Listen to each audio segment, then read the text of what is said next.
কাছে রেসিপি নিয়ে এসেছি। দেখো, গোবিন্দভোগের চাল, এটা ধুয়ে রাখা হয়েছে। পোলাও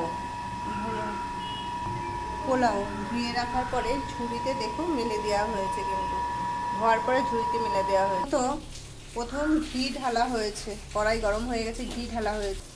দারচিনি লবঙ্গ সব এটা ঘির ভিতরে ভাজা হচ্ছে। এরপরে সব এই দেওয়া হলো, ভেজে এটা নেওয়া হবে, ভাজতে হবে। এটা ভাজা হচ্ছে, দেখতেই পাচ্ছ। ঘি দারচিনির একটা গন্ধই অন্যরকম। এটা দেখো ভাজাই হচ্ছে, ঘি দিয়ে আগে এটাকে ভেজে নিতে হবে। একটু হালকা করে গরম জল দিয়ে আমি একটু কালারিং রং দিয়েছি, দেখো কালার হয়ে গেছে। আর এটা আমার ঘিয়ের সেই ভাজা হয়ে গেছে। এবার জল ঢালাবো পরিমাণ মতো।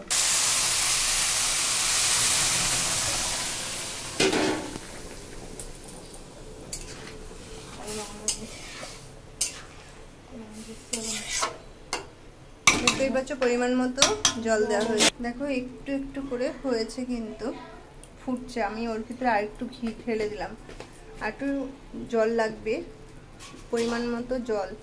কিন্তু আমার চালটা আর একটু দিয়েছিলাম বলে জলটা তখন দিইনি। এটাও কিন্তু গরম জল আর একটু দেওয়া হচ্ছে।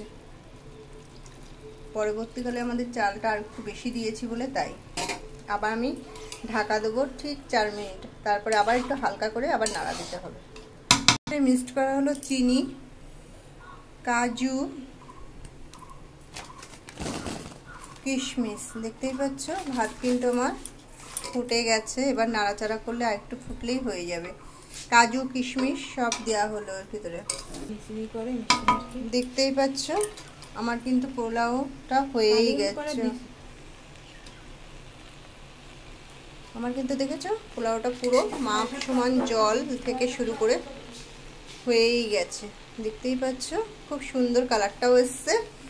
তোমাদের বাড়িতে যদি সব কিছু থাকে, বাড়িতে তৈরি করতে কোনোই ব্যাপার না। এবার আমি নামানোর পালা। পুরো বিকল দেখো কি সুন্দর হয়েছে, দেখতেই পাচ্ছ। পুরো একটা গায়ের সাথে কিন্তু একটা লাগেনি, খুবই সুন্দর হয়েছে জিনিসটা। বাড়িতে যদি তোমাদের বাড়িতে সব ঠিক থাকে, কাজু কিশমিশ লবঙ্গ দারচিনি ঘি আর গোবিন্দভোগের চাল, পোলাও করতে একটু সময়ও লাগে না। ঢেলে দেওয়া হচ্ছে।